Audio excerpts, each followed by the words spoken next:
মাল যখন বেচতে এলো তো চুরি কিনে নেবে, চুরি লেখা হাজি ভাই তুমি পিনে দাও, কেন হারকে যার কাছে পিলে চুরি ভেঙেছে তুমি পিনে দাও তো। ও তখন হাত খানটা ধরলে, হাত খান ধরে তখন কেছে হাজি তোমার হাত কত লরম, হ্যাঁ এরকম হাত আমি জীবনে দেখিনি, কোথায় করে লরম তুল্লা আছে দিয়া। তখন ও ঘোড়ার ডিম চুরি পিনাবে আগে 8 ঘন্টা পর খালি লাড়ছে, লেড়া লেড়া হাত খানটাকে গলিয়া মম করে দিয়ে তখন চুরিটা হইরা কইছে যাও, ও ভাত খাবে না বাড়ি যা, কইছে ফ্যাট হইরা। খারাপ হবে না? ও যদি চুরি একটা পরের পুরুষ, আপনাকে মুখ দেখা হারাম, ওর সাথে চালা করা হারাম, কথা বলা হারাম, আর আপনি ওকে চুরি পিনিয়ে নেবেন, আপনার ইজ্জত আছে। ওর পুরুষটাকে দায়ুস বলা হবে, তোমার মতন দায়ুস পুরুষ পৃথিবীতে নাই। তোমাকে জাহান্নামে টেনে লিয়া বলো তোমার স্ত্রী পরের কাছে চুরি পিনিয়ে লিছে, আর তুমি মানে পুরুষগিরি দেখাইছ। তুমি পুরুষ আছো, তোমাকে পুরুষতার শক্তি রাখতে হবে। আমার স্ত্রী কারোর সাথে কথা বলবে না, আমার স্ত্রী কাউকে হাত ধরাবে না, আমার স্ত্রী কাউকে চেহারা দেখাবে না। আমার স্ত্রী মানে কি আপনি পুরুষ, পুরুষ হয়ে থাকতে হবে। স্ত্রী যাতে বাপের বাড়ি জীবনে একলাই না যায়, স্ত্রীকে বাবার বাড়ি যেতে দিবেন না, স্ত্রীকে মামুর বাড়ি, খালার বাড়ি, ফুফুর বাড়ি, চাচার বাড়ি জিন্দগিতে যেতে দিবেন না। বাপের বাড়ি যাবেন আপনি সাথে নিয়ে যান, সাথে নিয়ে থাকেন, সাথে বেড়িয়া নিয়ে চলে আসেন বাস। মসজিদের বাইরে যে তামুক কয়েছিল ঠটকা টনটনা করে টানা আর নমাজ পড়া ভরসা হে না, তামুক কয়েছিল ঠোঁট কহেন এগুলা নমাজ হবে না। কোনো তসবিহ জিকির পড়লে কি আল্লাহর আইন অর্ডার মানলে না কিছু করলে, হ্যাঁ 2-3 জনা মুসল্লি ভোরে জমা হয়ে গেল মসজিদের আগা দিকে। আরে আজকাল খাওয়ার জানা যে মুখের বেটিরা 12টার সময় পারলে গেছে মসজিদ থেকে বাড়িয়া ফার্স্টে বিসমিল্লাহ শুরু করছে, ওর বেটি আজ রাতে পারলে গেছে। আপনার গুজব হয়েছে, গিল্লা হয়েছে, আপনি কেন পরের কেন গুজব করতে যাবেন? বাইরে বের হলেন সুবহানাল্লাহ 33 বার, আলহামদুলিল্লাহ 33 বার, আল্লাহ আকবার 34 বার, আপনি পড়েন না, আপনি তাসবিহ জিকির কিছু জানেন, আল্লাহ আল্লাহ করেন মসজিদে, পশ্চিমে মুখ করে বসে থাকেন, আল্লাহ আল্লাহ করেন, আপনার তাসবিহ জিকির হবে, নেকি পাবেন। কিচ্ছু না জানে চুপচাপ বসে থাকেন, তাও আল্লাহ আপনাকে মানে সওয়াব দিবে, নেকি দিবে। কিন্তু আপনি জিভার হেফাজত করেন। আল্লাহর রাসূল বলেছেন তুমি 2টা জিনিসের হেফাজত করো, তোমার জান্নাতের জামিনদার আমি। কি 2টা জিনিস জানেন? আল্লাহর রাসূল বলেছেন 2টা জিনিসের তুমি হেফাজত করো, তোমার জান্নাতের জামিনদার আমি হয়ে গেলাম। 1 নাম্বার মুখের হেফাজত করো, ফহুস কথা বলবে না, অকুত্ত ভাষা বলবে না, তুমি লোকের গুজব গিল্লা করবে না, বদনাম শিকায়ত করবে না।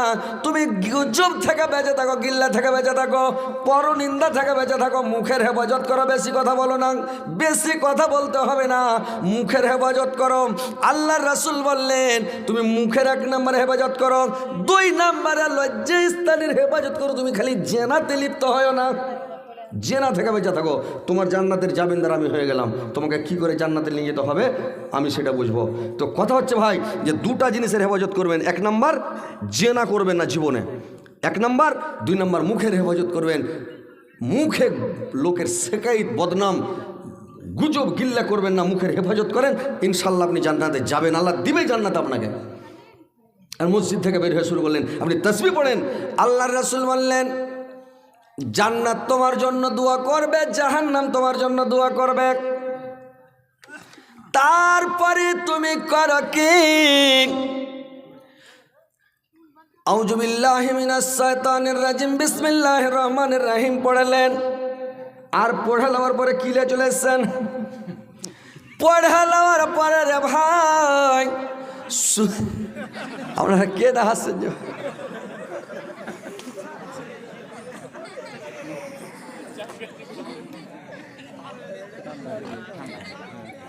চা খানি খুব মজা আছে, ওই লেগে একদম সেকশন পে ভিডিও টেনে লেনো চুজ করে। दुनिया तो दुनिया ओ अमर अल्लाह ए जिसमें राखा जे जान सब जे तोमर दायर दान। दुनिया तो दुनिया मूसा नबी के ना देख दिया बनिया चो तुम कलीमुल्लाह। इस्माइल नबी जब है ना होया गल जबीहुल्लाह। दुनिया तो दुनिया পাখির কলরব, ঝর্ণার পানি, ফলে ফুলে ভরা বাগান, সবই যে তোমার দায়ার দান, দুনিয়া তো দুনিয়া। ভাইরে আমার, যখন আল্লাহ মাজিরিনি মিনান নার 7 বার বললেন, আল্লাহুম্মা ইন্নী আসআলুকাল জান্নাত 3 বার বললেন, তারপরে সূরা হাসারের শেষ 3টি আয়াত আপনারাকে পড়তে হবে। সূরা হাসার কোরআন খুলবেন, দেখে নেবেন, যদি ঢুঁড়ে না পান মৌলভী সাহেবেরাকে বলবেন যে সূরা হাসার শেষের 3টা আয়াত, হুয়াল্লাহুল্লাযী লা ইলাহা ইল্লা হুয়া আলিমুল গায়বি ওয়াস শাহাদাতি হুয়ার রহমানুর রহিম, হুয়াল্লাহুল্লাযী লা ইলাহা ইল্লা হুয়াল মালিকুল কুদ্দুসুস সালামুল মুমিনুল মুহাইমিনুল আজিজুল জব্বারুল মুতাকাব্বির, সুবহানাল্লাহি আম্মা ইউশরিকুন, হুয়াল্লাহুল খালিকুল বারিউল মুসাব্বিরু লাহুল আসমাউল হুসনা, ইউসাব্বিহুল্লাহু মা ফিস সামাওয়াতি ওয়াল আরজি ওয়া হুয়াল আজিজুল হাকীম। এই 3টা আয়াত যদি পড়লেন, আপনি ফজরের ফরজ নামাজ পড়ার পরে পড়লেন, সারাদিন মাগরিব পর্যন্ত আপনার জন্য ৭০,০০০ ফেরেশতা আল্লাহর কাছে মাগফিরাতের দোয়া করবে। ভাই, সব সময় ৭০,০০০ ফেরেশতা আপনার লেভার ভিড়ে গেছে, আল্লাহর কাছে দোয়া করবে, আল্লাহ তোমার এই বান্দাটাকে মাফ করে দাও, আল্লাহ তোমার এই বান্দাকে ক্ষমা করো, আল্লাহ তোমার এই বান্দাকে মাফ করো। মানে ৭০,০০০ ফেরেশতা দোয়া করবে আপনার জন্য। এলা পড়তে পারবেন না? বলতে একটা আফসোস লাগছে যে ভাই, এই পাবলিককে কি করে শুধরাবেন, জাতিকে কি করে শুধরাবেন। এখন পর্যন্ত একটা পাবলিক এসে একটা আলেমকে বলে না, মাওলানা এটা ভালো দোয়া শিখিয়ে দেন তো, ছোটো দোয়া যাতে নেকি অনেক হয়, এটা শিখিয়ে দেন তো। অন্যজন আসবে, আল্লাহর নবীর যুগে আল্লাহর নবীর কাছে সাহাবীরা দেখো, হুজুর একটা দোয়া শিখিয়ে দেন যাতে কেউ না জানে, আমি জানবো একলাই। একবার আল্লাহকে ডাকবো, নেকি গাড়ির গাড়ি যাতে পাহাড়ের সমান হয়ে যায় নাকি। আর একজন আসছে, হুজুর একটা এমন দোয়া শিখিয়ে দেন যাতে আরও বেশি নাকি হয়। তো আল্লাহ নবী সবকে শিখিয়ে দিতে লাগলেন। তো কথা হচ্ছে, এখন পর্যন্ত পাবলিক এইটা জিজ্ঞাসা করতে আইলো না যে মৌলভী সাহেব দোয়া গালা 2-1টা ভালো ভালো শিখিয়ে দেন তো, এইটাও শিখায় না। আরে যেটা মেন দোয়া, মেন দোয়া কোনটা? আজকালকার যুবকের মেন দোয়া কোনটা? স্ত্রীর সাথে দেখা হবে তখন ওই দোয়াটা তো শিখতে হবে, না হলে সারাটা জীবন আপনি ছেলে পিলে সব শয়তান উপজে চলে যাবে। দোয়া না পড়েন। ওই লোকটা বিয়া শাদিও করে নিছে, তাও মৌলভীর কাছে আসে না, মৌলভী সাহেব দোয়াটা শিখিয়ে দেন তো জি। আসছে কি? আসতে হবে, আলেমের কাছে আসেন, বসেন, আলেমকে ভালোবাসেন, দোস্তি করেন, আলেমের কাছ থেকে ভিটামিন টানেন। আলেমেরা তো বলার লেগে বসে আছে। আপনার গ্রামে মৌলভী গেলা কি করে আছে? আলেমগুলো আছে কি করে? বলার জন্য আছে। যান লক করে চা খেলেন, মিষ্টি খেলেন, বুঝতে পারলেন, একটা বুদ্ধি করে, ক্যাপাসিটি করে, খালি বুদ্ধি নিতে হবে। আমাদের মাদ্রাসাতে একটা মৌলভী আছে, তো মৌলভী আছে তো ও হলো টেলার। ওকে বলছি, মৌলভী সাহেব একটু টেলারি শিখিয়ে দেন না। ও টেলারি শিখাবে না আমাকে, তো টেলারি শিখাবে না, শিখেছে না, শিখাবো না হজরত আলী বেকার, ছাড়ো 1-1.5 মাস সময় আছে, বছর শেষ, আর কি শিখবে, ছাড়ো। আমি যে শিখাবেন না, না ঠিক আছে চলেন বাজারে চলেন। আমি দাও 2টা সিংহাড়া দাও, আর ইস্পাঞ্চের 2টা মিষ্টি বড় বড়ওয়ালা দাও, দিনও হড়িয়া খেলিয়া ফের লে যা খানি পরে চলেন বাড়ি যেতে মার্গে। একবারে মাংস লিয়া দেশি মুরগা একটা জবাই করে হুঁড়িয়ে জুত করে ভাত খেলিয়ে দিল। তারপরের দিন ফের মৌলভী সাহেবকে গেছে, মৌলভী সাহেব সকালে নাস্তা আমার বাড়ি খাবেন। ফের খাসির মাংস দিয়ে দিনও ভাত খেলিয়া 400-500 টাকার পাশে খরচ করেছি। ওই কেছে মৌলভী সাহেব একটা মেশিন ভাড়া করো।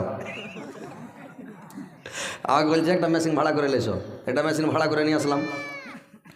ভাড়া করে যখন নিয়ে আসলাম একটা মেশিন, 125 টাকা মাস, মেলা দিন আগে আর কি। তখন করেছি কি, মেশিনটা ভাড়া করে নিয়ে আসলাম। 15 দিনের মধ্যে আমাকে টেলারি শিখিয়ে দিলে, একেবারে কাপড় সেলাই করে একদম দিচ্ছি তো ছো করে উড়িয়ে দিয়েছি মেশিন। বুঝলেন, টেলারি শিখে নিলাম। ভিটামিন নিতে গেলে ওকে আগে পটকান খিলান নাকি। তো মৌলভীর গায়ে, মৌলভী সাহেব এটা কহ তো, তোমার চাকর বসে আছে, তোমাকে শিখিয়ে দেবে, এটা দূর থেকে তোমাকে। ওর সাথে দোস্তি পাতো, ওকে ইজ্জত করো, সম্মান করো, ওর সাথে একটা সম্পর্ক করো। ভালো লোকের সাথে সম্পর্ক করবেন, কিয়ামতের দিন আপনার হাসার নাসার ওই লোকটার সাথে হবে। একটা ডোম চামারের সাথে করেন, একটা চোর গুন্ডা মাস্তানের সাথে করেন, মাস্তানের সাথে আপনার হাসার নাসার হবে। ওকে 2 লাঠি দেবে, আপনার পাছা তো 2 লাঠি দেবে, 60,000 কুচ করেন মাওলানার আগে। যার সাথে আপনার দুনিয়াতে চলাফেরা হবে ওর সাথে হাসর নাসর হবে কিয়ামতের দিন। কি মনে ঠিক আছে কিনা বলেন তো? আলেমকে ভালোবাসেন, আলেমের সাথে দোস্তি করেন, মুলবিদেরকে ভালোবাসেন, আলেমের কাছে যান, দোয়া শিখেন, আপনি তসবি জিকির শিখেন, মাওলানা এই তসবিটা বলেন, এই জিকিরটা বলেন, এটা শিখে দেন, কোনো একটা ভালো দোয়া শিখে দেন, ভালো একটা আমল গালা শিখান, এটা আমল করবো, ওটা আমল করবো, নমাজ পড়েন, তসবি জিকির করেন, মুলবির কাছে পাশে ঘুরেন, মুলবিকে খিলান। আরে আলেমকে ভালোবাসা মানে নবীকে ভালোবাসা, আলেমের ইজ্জত করা মানে নবীর ইজ্জত করা। ওয়ারিসাতুল আম্বিয়া, আলেম সমাজ হচ্ছে নবীর ওয়ারেস। এখন আর নবী রাসূল আসবেন, আপনারা নবীকে পাবেন না, আমরাও পাবো না ভাই। আপনারা কি যদি পেয়ে নিতাম নবীকে, তা আপনারা কি করতেন ইজ্জত আর সম্মান, আমরা যে কি করতাম আল্লাহ ভালো জানে। কিন্তু এখন তো পাবো না ভাই, কিন্তু আপনারা পেয়েছেন আমাদেরকে, আলেমকে, আলেমকে ভালোবাসেন, বুঝতে পারছেন, আলেমের ইজ্জত করেন, সম্মান করেন ভাই। তো কথা হচ্ছে ভাই, এবার 70,000 ফেরেশতা আল্লাহর দরবারে দোয়া করবে, আল্লাহ এই লোকটাকে ক্ষমা করে দাও, এই লোকটাকে মাফ করে দাও আল্লাহ। 70,000 ফেরেশতা যদি বলে রে ভাই, 1,000 লোক যদি একটা কথা বলে এই লোকটা সত্যবাদী, আর একটা ফেরেশতা যদি বলে দেয় আল্লাহ এই লোকটা মিথ্যাবাদী, আল্লাহ ফেরেশতার কথাটা শুনবে, 1,000 লোকের কথা আল্লাহ শুনবে না। তার মানে ফেরেশতারা জীবনে মানে মিথ্যা কথা বলে না, ফেরেশতারা আল্লাহর অর্ডার ছাড়া কোনো কাজও করবে না, কোনো কিছুই করবে না, উকানে খেয়াল ভাঙা দোকান করবে না। করবে? ফেরেশতা নামই তর্কে ফেরেশতা, আল্লাহর যেটা অর্ডার ওই অর্ডার মোতাবেক কাজ করবে, আল্লাহ যেটা করতে বলবে ওটা করবে, যেটা করতে বলবে না ওটা করবে না। আর মানুষ ওইটা বুঝবে কি? একটা এমনি একটা গায়ের আন পাবলিক যে মাদ্রাসাতে যায় ইমাম হয়ে গেছে, ইমাম হয়ে গেছে, খেপা জানে না, সিদ্ধাতে পড়ে মেলাখন লাগিয়ে দিয়েছে, তা একটা ওস্তাজির খেল যে মরে গেছে নাকি, পাছা দিকে লোক দিয়ে দেওয়া, যেমন লোক দিয়ে দেওয়া ও তো লাফিয়ে উঠেছে ও গাম্মাকে। ওর খেলছে কি হলে রে ভাই, ফিলিস্তিন থেকে কেউ বম মেরে দিলেন, পাছা দিকে চলে গেল, তো ও লাফিয়ে উঠেছে। সালাম ফিরার পরে ওস্তাজিটাকে দু চড় পাটা পাটবো কা, তুই লোকজনে বললি দুঃখ হয়েছে যে তুমি সিদ্ধা, আমি কিছু মরে গে এতক্ষণ লেট করে সিদ্ধাতে পড়ে। হ্যাঁ, তো ওই রকম হচ্ছে ব্যাপার। কথা হচ্ছে ভাই, সব জিনিস জানেন শিখেন না তো সব কিছু গুড় মাটি হয়ে যাবে রে ভাই, বুঝতে পারছেন তো ভাই আমার। একটা ফেরেশতা একটা কথা যদি বলে, 1,000 লোক যদি একটা কথা বলে, একটা ফেরেশতার কথার দাম আল্লাহ বেশি দিবেন। সেখানে আপনার জন্য 70,000 ফেরেশতা দোয়া করবে, আল্লাহ এই লোকটাকে ক্ষমা করো, এই লোকটাকে মাফ করে দাও আল্লাহ। তাহলে ফেরেশতার কথা শুনবে না মানুষের কথা শুনবে? কহেন তো কি জি ভাই, ফেরেশতার কথা শুনবে কিনা আল্লাহ? কহেন তো, আপনারা বুঝতে পারছেন আমার কথা না? খালি তো হ্যাঁ হু কেন করেন না আপনারা জি? একটু হ্যাঁ হু করবেন তাহলে তো ভালো লাগবে ওয়াজ করতে। আর যদি খালি ওই মূর্তির মতন সৃষ্টি হয়ে ছেড়ে দেন, শুই না আমি কি বুঝবো? আমি ভাববো যারা বুঝতে পারেন আমার ওয়াজ নাকি, একটু বুঝার চেষ্টা করেন। তো আল্লাহ ফেরেশতার কথাটা বেশি মানবে। তার মানে যখন হাজরাতে আদম আলাইহিস সালাম যখন গন্ধম খেতে মানা করেছিল আদমকে, আল্লাহ বলে দিলেন জান্নাতে যে ওয়ালা তাকরাবা হাযিহিস সাজারাতা ফাতাকুনা মিনাজ জালিমিন, তুমি জান্নাতে ঘুরো, সব জায়গায় যাও, সব ফল খাও, কিন্তু এই গাছটার কাছে যেও না, এই গাছটার কাছে যেও না, নিকটবর্তী হয় না, আর ফল খাওয়া তো দূরের কথা, ফলও খেতে হবে না, ওর কাছে যেও না। আল্লাহ কড়া করে বলেন, একবারে ডাঁটের সাথে বলা তাকরাবা হাযিহিস সাজারাতা ফাতাকুনা মিনাজ জালিমিন, যেরকম ওয়ালা তাকরাবু জিনা, আল্লাহ সূরা ইউসুফের মধ্যে ইউসুফকে বলা আছে ওয়ালা তাকরাবু জিনা, তুমি জেনার কাছে যেও না, এখানে বলছে ওয়ালা তাকরাবা হাযিহিস সাজারাতা ফাতাকুনা মিনাজ জালিমিন, গাছটার কাছে তুমি যেও না, যদি যাও তাহলে তুমি জালেম হয়ে যাবে। এইবার যাই হোক, অনেক কথা আছে। গম ধান যখন খেয়ে নিল, গম খেয়ে নিল, খেয়ে নেওয়ার পরে যখন ওকে জান্নাত থেকে নামিয়ে দিল, মানে যখন ওকে জান্নাত থেকে বের করে পৃথিবীতে নামিয়ে দিল রে ভাই, আদমকে ফেলে দিল কোথায়? শ্রীলঙ্কায়। মা হাওয়াকে ফেলে দিল মানে জিদ্দার ঘাটে। দুইজন দুই জায়গাতে কাঁদতে লাগলো, এমন কাঁদতে লাগলো, এত কাঁদতে লাগলো, দুইজন কেঁদে পাগল হয়ে গেল, খালি কেঁদে চলে যায়, কাঁদতে কাঁদতে 40 দিন পর্যন্ত কাঁদলো, কেউ বলেছে মানে 50 দিন পর্যন্ত কাঁদলো। কাঁদার পরে যাই হোক অনেক দিন কাঁদার পরে এবার করেছে কিরে ভাই, হযরত আদম আলাইহিস সালাম কেঁদে কেঁদে কেঁদে কেঁদে খাওয়া নাই দাওয়া নাই, আর মানে কোনো জিনিস খাওয়া নাই দাওয়া নাই কিছু নাই, মনের মধ্যে কি শান্তি থাকবে? আর স্ত্রী যদি ভাইরে ছেলেপিলা হয়নি, আর স্ত্রীর সাথে এত ময়ার মহব্বত, এত প্রেমের স্ত্রী, এত জানের জান, পরাণের পরাণ, একবারে কলজার কলজা, আর ওই স্ত্রীটা যদি জান মানে ছুটে হাত থেকে দূরে চলে যায়, দুনিয়াতে মানুষ নাই, জন নাই, গা নাই, ঘর নাই, কোনো কিছু নাই, কারোর সাথে দেখা নেই। এখন তো এলাম মক্কা মানুষ, বিহারে এলে অনেক শেরশাবাদী, বাঙ্গালে গেলেও অনেক শেরশাবাদী, বাংলাদেশে গেলেও অনেক শেরশাবাদী, আপনি দিল্লি, পাঞ্জাব, বেঙ্গল, কেরালা যাবেন, ওখানেও শেরশাবাদী বাংলা ভাষীর লোক ঢেরই পাবেন। বাংলা ভাষীর লোক অনেক পাবেন, সারা দুনিয়াতে লোক আছে, কিন্তু তখন আদম এসছে দুনিয়াতে, লোক নাই দুনিয়াতে, পৃথিবীতে কেউ নাই। কানে কেনে কেনে সুখিয়া কঙ্কল হয়ে গেল, চেহারা কালো ঝাওয়া হয়ে গেল, চেহারার দিকে তাকা যায় না রে ভাই, চেহারার দিকে দেখা যায় না আদমের দিক দেখে ফেরেশতারা আল্লাহর দরবারে হাত উঠিয়ে কাঁদতে লাগলো। আল্লাহ, ফেরেশতারা কাঁদতে লাগলো, আল্লাহ গো, আল্লাহ তুমি আদমকে নিজে হাতে তৈরি করলে আল্লাহ, আর তুমি আশরাফুল মাখলুকাত বলে টাইটেল দিয়েছ আল্লাহ, সমস্ত মাখলুকাতের সরদার করে সর্বের সর্বা বলেন, আর তুমি আদমকে সমস্ত ফেরেশতাকে দিয়ে আদমকে সিজদা করিয়ে নিলা আল্লাহ। আর আজকে একটাই ভুল করেছে আল্লাহ আপনার আদম, একটা ভুলের কারণে, একটা গুনার কারণে, একটা পাপের কারণে খেতে মানা করেছিলেন, খেয়ে নিয়েছে জিনিসটা আল্লাহ।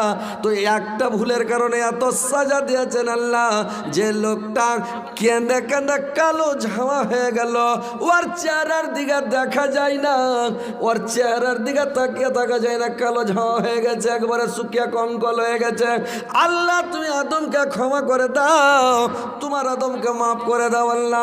সব ফেরেশতা যখন দোয়া করতে লাগলো, আল্লাহ ফেরেশতাদের দোয়া কবুল করে জিবরাইলকে ডেকে বলল, এ জিবরাইল, এইখানে শুনো, তুমি চলে যাও আমার আদমের কাছে, আদমের কাছে গিয়ে তুমি আদমকে বলো তোমার গুনাহ মাফ করে দেওয়া হয়েছে, তোমার গুনাহ ক্ষমা করে দেওয়া হয়েছে, কিন্তু তোমাকে প্রত্যেক মানে মাসে 3টা করে রোজা রাখতে হবে, তোমাকে প্রত্যেক মাসে 3টা করে রোজা রাখতে হবে, তুমি মানে 3টা করে রোজা রাখো, আর করো কি, তোমাকে ক্ষমা করে দেওয়া হয়েছে, আল্লাহ মাফ করে দিয়েছে, আর তোমার গুনাহ নাই।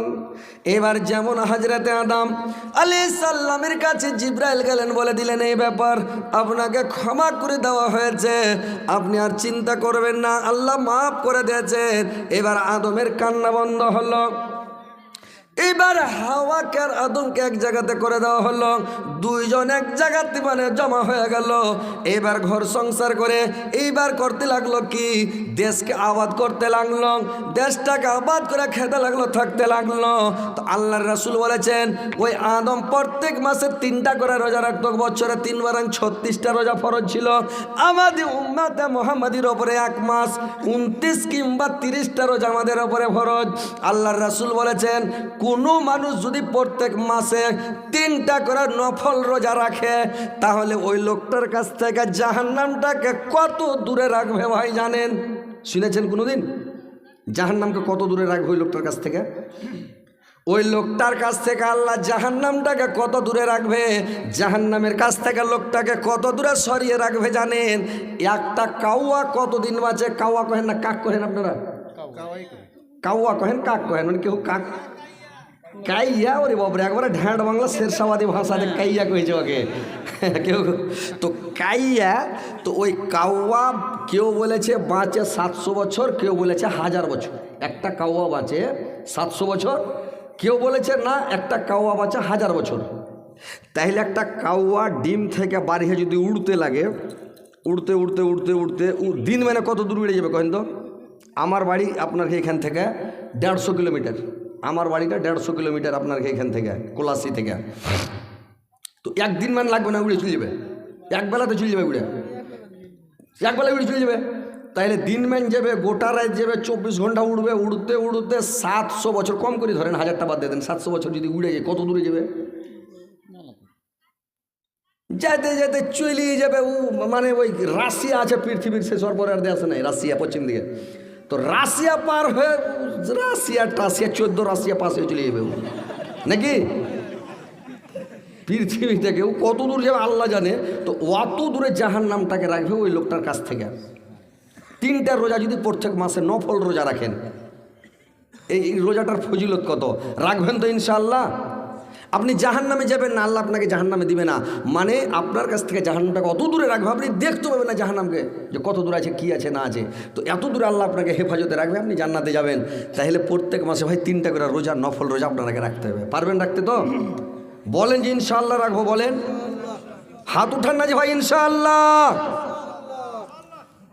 দেখেন এখানে 3-4টা লোক হাত উঠেছে, বাদ বাকি সব ফি সাবিলিল্লাহ। আপনারা রাখবেন, এত নেকি পাবেন, মানুষকে কি দিয়ে শুধরাবেন জি।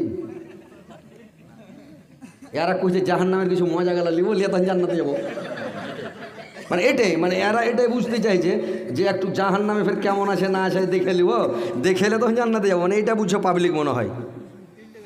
জাহান্নামে যেতে চায় না, জাহান্নামের আশা করিয়েন না, সব সময় কাঁদেন জাহান্নামের ভয়ে।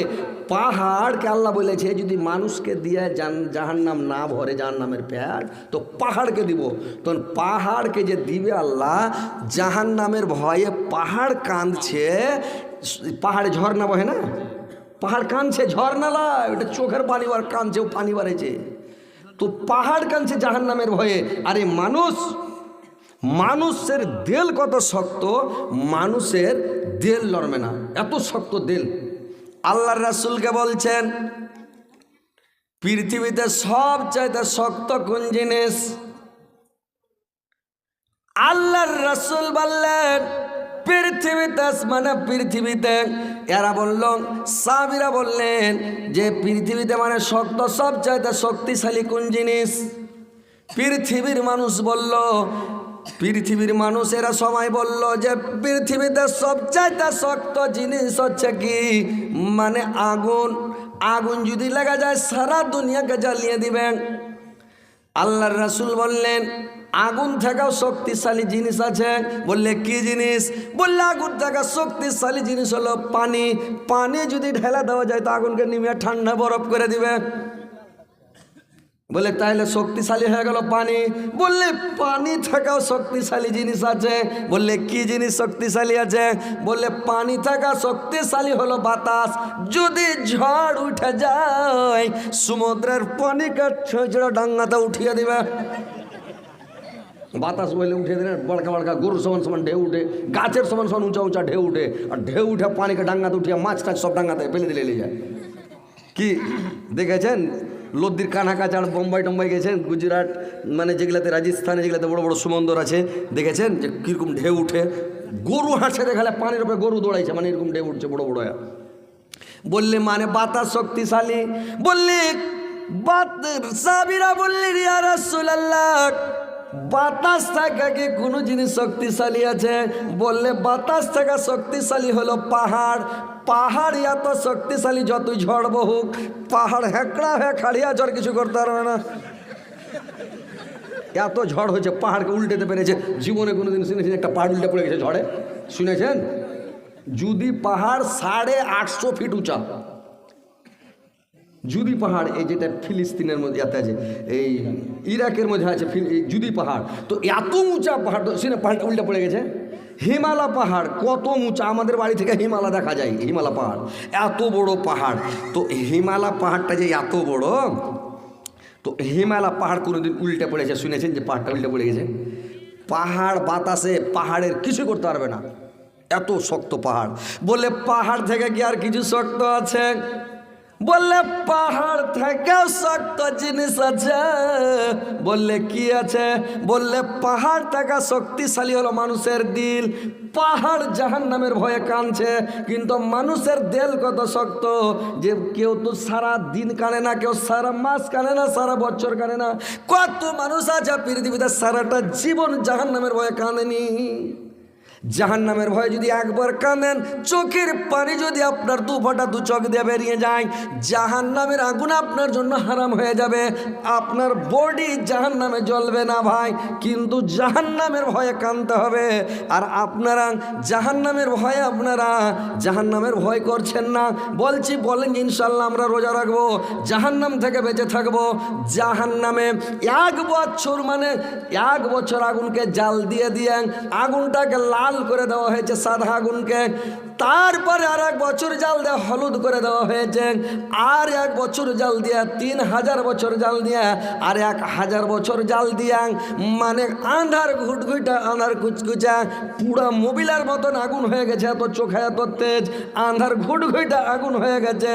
বাকি জাহান্নামগুলো ওই জাহান্নাম থেকে আল্লাহর কাছে দিনে রাতে 400 বার পানা চাচ্ছে। 24 ঘন্টার মধ্যে 400 বার বাকি জাহান্নামগুলো বলছে, আল্লাহ তুমি ওই জাহান্নামের নিকটবর্তী করিও না, ওই আগুনের কাছে নিয়ে যায় না।